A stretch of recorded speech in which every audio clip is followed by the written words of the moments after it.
Bonjour bien-aimés dans le Seigneur, nous sommes heureux de nous retrouver à nouveau dans notre programme Paraclet. Que la paix qui surpasse toute intelligence soit votre partage. Nous voulons parler aujourd'hui de la promesse de Dieu. Je vous propose un texte qui se trouve en Hébreux au chapitre 6. Nous lirons des versets 13 à 18. Hébreux 6, 13 à 18.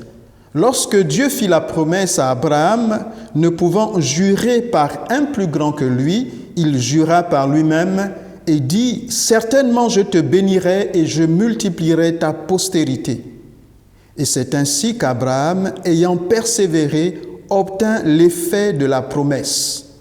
Or, les hommes jurent par celui qui est plus grand qu'eux, et le serment est une garantie qui met fin à tous leurs différends.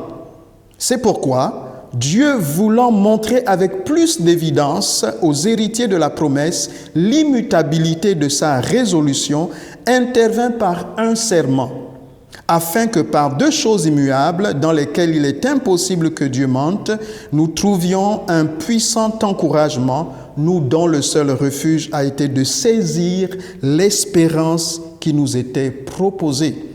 Nous dont le seul refuge a été de saisir l'espérance qui nous était proposée. La promesse de Dieu. Alors, vraiment, nous voulons déjà commencer par définir ce qu'est une promesse. C'est évident, la promesse, c'est un engagement à accomplir un acte. Lorsqu'un homme fait une promesse, il s'engage à accomplir quelque chose, à réaliser quelque chose. La promesse, c'est un serment, c'est une parole, c'est une obligation, une déclaration. La promesse, c'est un gage, c'est aussi parfois un contrat, un engagement qui est conditionné. Ça veut dire, je te promets ceci à condition que tu fasses cela. La promesse, c'est quelque chose dont on ne peut pas se défaire, on ne doit pas se défaire. Et c'est pourquoi, pour montrer notre résolution, notre détermination à ne pas nous en défaire, les hommes décident de jurer pour montrer, donc ils font un serment.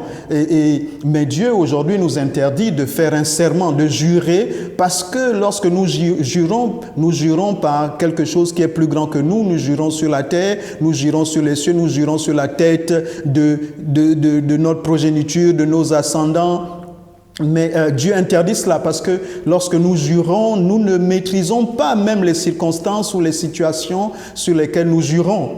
Et donc, parce que lorsque nous faisons une promesse, il arrive souvent que la personne qui se retrouve dans une situation de cas de force majeure puisse dire que non, maintenant je t'ai promis, mais tu vois, les temps sont durs. Je t'ai promis, mais tu vois, les circonstances ont changé. Je t'ai promis, mais... Vous voyez, on ne peut pas tenir ses promesses et donc du coup, un adage populaire viendra dire « à l'impossible, nul n'est tenu ». Et donc l'homme n'a pas la possibilité de faire... En fait, le serment pour l'homme, finalement, ne sert à rien parce qu'au final, lorsqu'il jure, ce n'est même pas une garantie évidente. Ce n'est pas une garantie évidente. Ça met un terme. Le texte nous dit que lorsque les hommes jurent, ils jurent par plus grand qu'eux afin que le serment vienne garantir la fin de tout différend. Oui, on comprend que là, nous sommes résolus à pouvoir aller jusqu'au bout. Mais nous savons que ce n'est pas une garantie à 100%. Mais Dieu, lui, qui veille sur sa parole pour l'exécuter lui-même, eh bien, lui, c'est la garantie. Quand Dieu dit de sa bouche, il accomplit par sa main puissante. Ce que Dieu dit, sa main l'accomplit.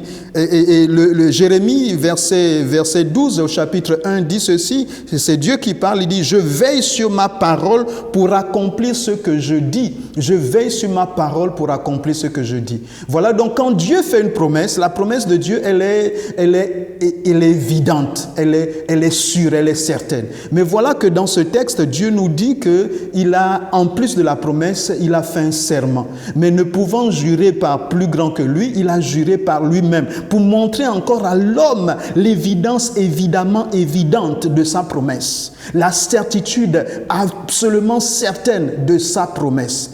Vraiment, la détermination à aller jusqu'au bout. Et quelle était la promesse de Dieu? Il dit à Abraham, je te bénirai et je multiplierai ta postérité. En fait, je rendrai ton nom grand. Je ferai une descendance à partir de toi.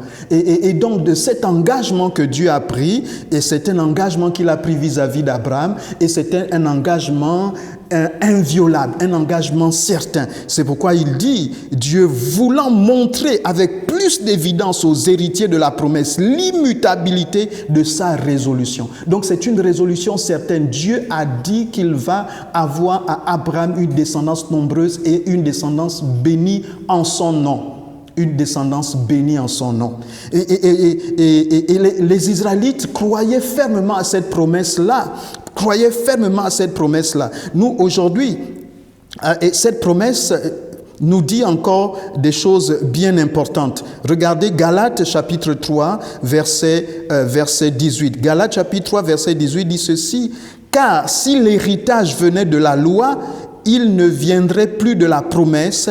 Or, c'est par la promesse que Dieu a fait à Abraham ce don de sa grâce. » Waouh! Si l'héritage venait de la loi, il ne viendrait plus de la promesse. Or, c'est par la promesse que Dieu a fait à Abraham ce don de sa grâce.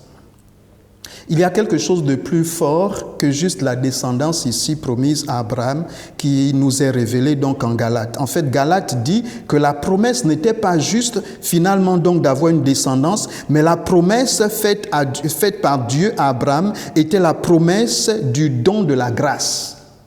La promesse du don de la grâce. Donc, en promettant à Abraham une descendance, Dieu promettait en fait une grâce. Dieu a fait donc la promesse d'une grâce. Est-ce que vous m'entendez? Dieu a fait la promesse d'une grâce. Donc la grâce n'est plus quelque chose que l'on peut recevoir ou ne pas recevoir selon la définition de la grâce. Mais la grâce est promise. Waouh!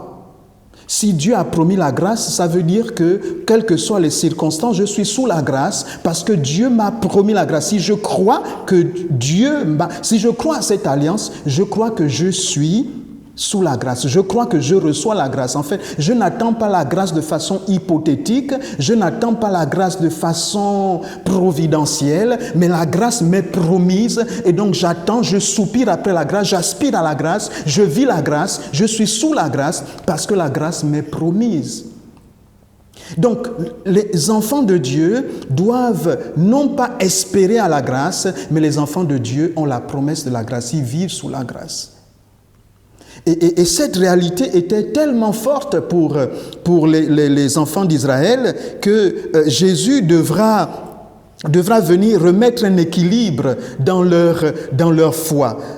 Voici, lorsque le temps se sont rapprochés et que Jésus est venu exercer le ministère, plusieurs, après que Jean le Baptiste ait annoncé la bonne nouvelle du royaume des cieux qui s'est approché, plusieurs sont venus et voulaient se baptiser. Et Matthieu chapitre 3, à partir du verset 7, dit ceci. « Mais voyant venir à son baptême beaucoup de pharisiens et de sadducéens, il leur dit, « Race de vipères, qui vous a appris à fuir la colère à venir ? Produisez donc du fruit digne de la repentance et ne prétendez pas dire en vous-même, nous avons Abraham pour père. Car je vous déclare que de ces pierres-ci, Dieu peut susciter des enfants à Abraham. » Waouh! Donc les enfants d'Israël, en fait les Juifs étaient tellement convaincus de la promesse de Dieu qu'ils ne doutaient pas un seul instant qu'ils étaient fils de Dieu, qu'ils étaient sous la grâce en fait, qu'ils s'attendaient au royaume. Il suffisait simplement qu'ils continuent à espérer. Et cela, même en menant une vie dissolue, même en menant une vie tordue. Et c'est là que Jésus les reprend. Attention, donc pour eux, la promesse était tellement évidente. Ils faisaient confiance à cette promesse. Contrairement aux enfants d'Israël, les enfants de Dieu aujourd'hui, eux, ont un autre problème.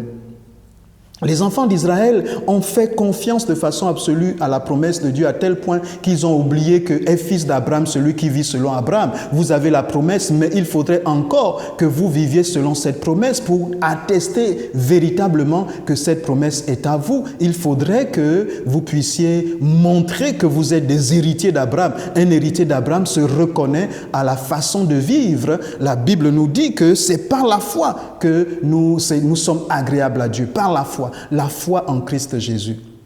Mais nous, les enfants de Dieu, aujourd'hui, nous avons un problème. Quand bien même, alors Dieu a tellement insisté, il a juré par lui-même qu'il nous ferait donc grâce. En fait, cette promesse d'Abraham de lui donner une descendance nombreuse, c'est de faire des héritiers d'Abraham, des co-héritiers avec Christ Jésus, des co-héritiers de Christ Jésus. Donc, en fait, Dieu nous a fait la promesse de la grâce. S'il nous a fait la promesse de la grâce, cette grâce, elle est disponible.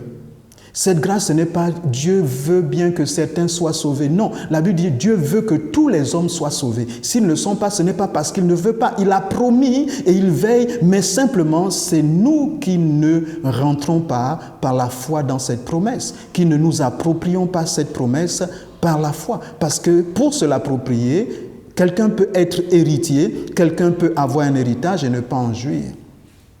Mais le problème, c'est que nous inversons la charrue et les bœufs, nous mettons la charrue avant les bœufs. Nous pensons qu'il faut d'abord persévérer, qu'il faut faire des preuves et pour que ensuite la promesse soit valide. Non, il faudrait d'abord croire à la promesse tout simplement. Ce ne sont pas nos œuvres, ce n'est pas parce que nous aurons eu un comportement particulier que ensuite nous héritons le statut d'enfant de Dieu. Non, Dieu a promis et nous avons d'abord ce statut d'enfant de Dieu de façon inconditionnelle. C'est tellement important que Dieu même, lorsqu'il était encore dans l'ancienne alliance, lorsqu'il devait détruire Sodome et Gomorrhe, il a veillé à ce que Lot, qui n'était même pas le descendant direct, c'est-à-dire de la progéniture directe d'Abraham, mais qui était son neveu, Dieu a veillé à ce que Lot ne soit pas détruit. Vous le lirez en Genèse au chapitre 19. Dieu a veillé à ce que Lot ne soit pas détruit avec Sodome et Gomorrhe. Donc pourquoi la Bible nous dit à cause, Dieu s'est souvenu d'Abraham et il s'est souvenu de l'alliance qu'il avait avec Abraham et il a donc fait échapper Lot du milieu du désastre. Dieu se souviendra toujours de son alliance et il veille sur son alliance pour nous garder fidèles à lui. Quels que soient les obstacles que nous allons rencontrer, Dieu a fait une promesse. Cette promesse, c'est la promesse de la grâce.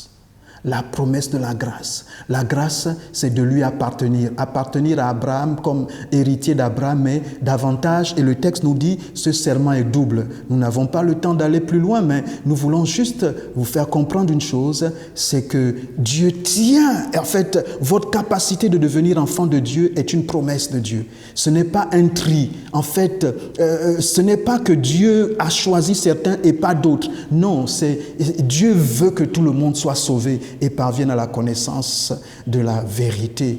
Mais c'est à nous de comprendre que Dieu a fait la promesse. Il y a des gens qui ne croient pas aux promesses. Ils disent, tes promesses, tu ne les tiens pas. Tes promesses, je suis fatigué de tes promesses. Mais ici, il est question de Dieu. Dieu t'a fait la promesse. Et il fait des promesses à chacun d'entre nous. Dieu a fait la promesse. La parole de Dieu est remplie de promesses. La parole de Dieu est remplie de promesses. Et nous, individuellement, parfois, il nous fait des promesses, mais que nous ne savons pas attendre. La Bible dit d'Abraham qu'il a été Abraham, il a versé le verset 15, c'est ainsi qu'Abraham, ayant persévéré, obtint l'effet de la promesse. Abraham ayant persévéré. Dans la Bible, dans la version du Semeur, le verset 15 dit « Abraham attendit patiemment et c'est ainsi qu'il vit se réaliser ce que Dieu lui avait promis. » J'aime bien cette version. Abraham attendit patiemment.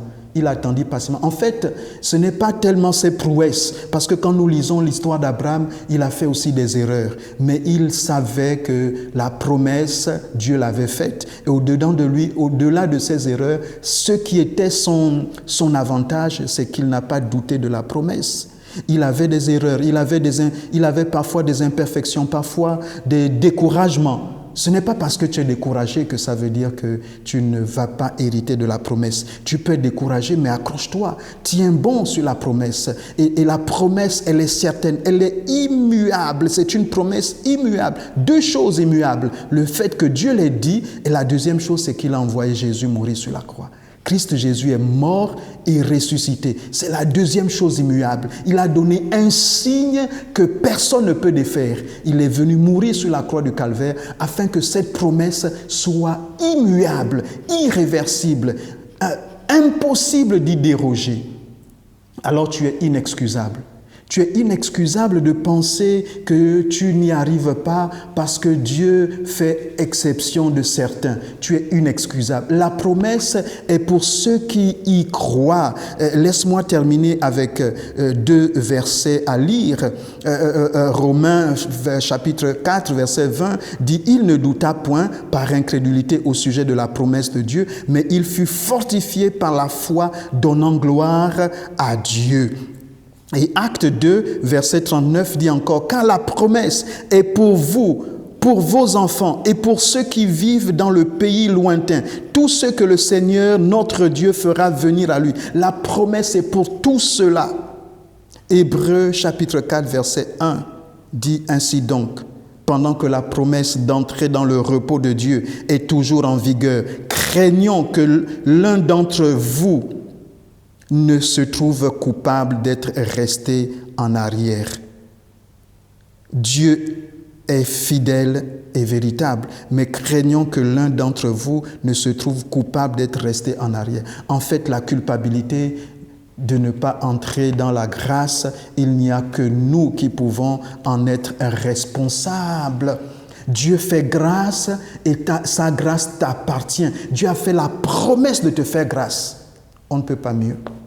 En fait, je pensais encore que la grâce était circonstancielle, la grâce était hypothétique, la grâce était élitiste. Non, ce texte me dit que c'est la promesse du don.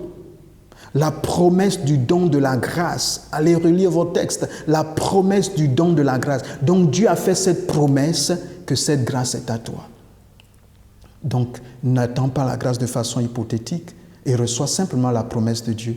Dis, Dieu est bon pour moi. Dieu a promis que je prospérerai à tous égards. Dieu a promis qu'il sera avec moi tous les jours de ma vie et il ne m'abandonnera pas. Dieu a promis que je serai la tête et non la queue. Dieu a promis et il veille sur sa parole pour l'exécuter. À toi la responsabilité de recevoir cette promesse et d'en faire la tienne. Que Dieu te bénisse. Amen. Personne comme toi, Jésus. Personne n'est comme toi, Jésus. Personne comme toi, Jésus.